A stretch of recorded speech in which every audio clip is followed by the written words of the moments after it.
They mocked me in front of the entire table, saying I was the one who tries hard but will never be good enough. I walked out of that house with nothing but an unshaped idea and a stubborn resolve. A month ago, at the family celebration dinner, my mother raised her champagne glass. "Come, let's toast to our exceptional son." My father lifted his glass as well. "To the pride of our family." My brother leaned back in his chair, lazily swirling his wine. "Thanks, everyone." "Really?" Laughter erupted, sweeping through the room like a sudden gust of wind. Then slowly all eyes turned to me. My mother's smile didn't fade, but her tone sank like a stone. "And let's also toast to our daughter. She's making some tiny computer things. That little to-do list app, right?" A relative snickered, lips twitching. My father added, "Don't give up. Someone might eventually need those buttons." My brother clicked his tongue, still swinging his glass. "So it's one of those apps that only you use?" Laughter washed over me, drowning me from every direction. My fingers tightened around the fork, knuckles turning pale. Just when I was bracing for the next round of humiliation, a chair scraped the floor. My grandmother stood up. No warning. No hesitation. She walked to my side and gently covered my hand with hers. "She doesn't need your approval," she said. "She deserves a better place." Silence swallowed the entire table. I lowered my gaze, not to surrender, but to hide the tears gathering in my eyes. In that moment, I made a decision. I would make them shut up. 1 week later, I stood at the doorway with my backpack. Luggage piled behind me, my laptop peeking out from the cracks. My father blocked the door. "Is this some emotional tantrum? Stop it. Come back for dinner later." I met his eyes, calm and steady. "I'm not sitting in that seat anymore. Your brother needs our support. Don't ruin this." I opened the door. "I'm not ruining anything. I'm leaving." The door slammed shut behind me. I moved into a drafty little studio apartment. Peeling walls. Cold wind leaking through the window cracks. I told myself, I won't rely on them. I began taking whatever small gigs I could find. Fixing bugs, designing UI, adjusting colors, projects nobody else wanted. "Can you make a flashing button?" $15. That cool-looking login page, $10 max. Staring at the code, exhausted and annoyed, I muttered, "I build apps. I'm not a magician." One night the computer crashed.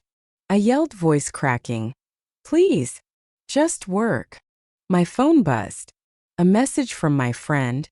"Open the door." I rushed to open it. She stood there holding hot takeout, her hair blown messy by the wind. She stepped inside, took my laptop straight from my hands. "Stop suffering alone. They said my little app is worthless," I whispered. She looked at the screen, her eyebrows shot up. "You built this yourself?" "Yeah." "Upload it to TechPulse." I jumped. "No way.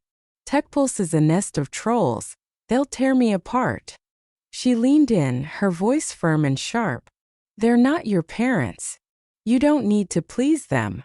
The sentence hit me like a hammer. 3 days later, I published the app.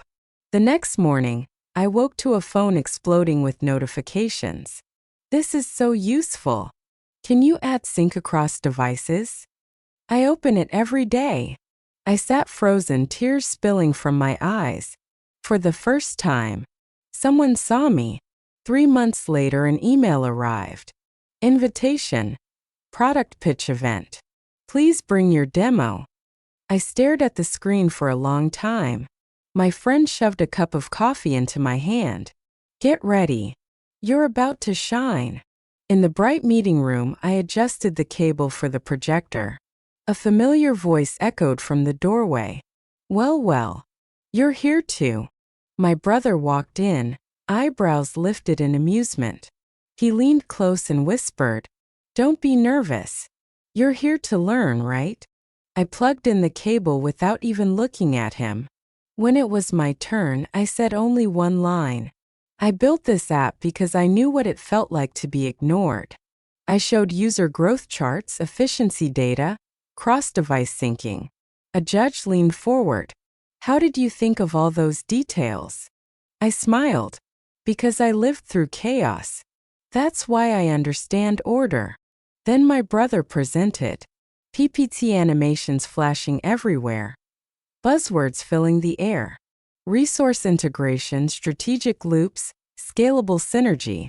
A judge cut him off. But who would actually use this? My brother froze. The final verdict came. We choose her. His pen slipped from his hand and hit the table with a sharp click. For the first time, I saw fear in his eyes. When the contract arrived, I built a team. My friend became CTO, we hired freelance developers.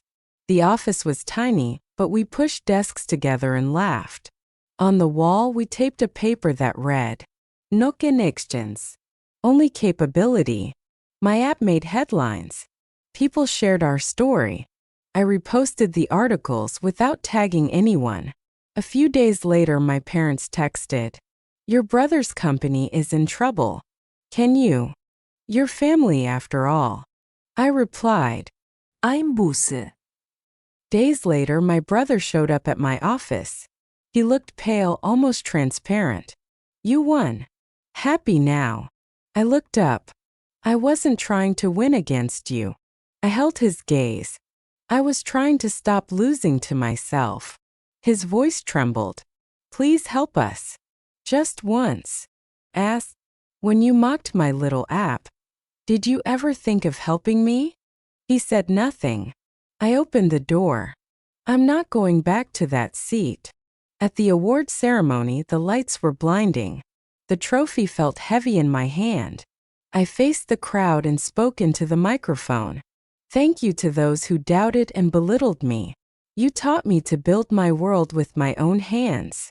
In the front row, my grandmother quietly raised her thumb toward me. I finally had the stage. They could only watch from below.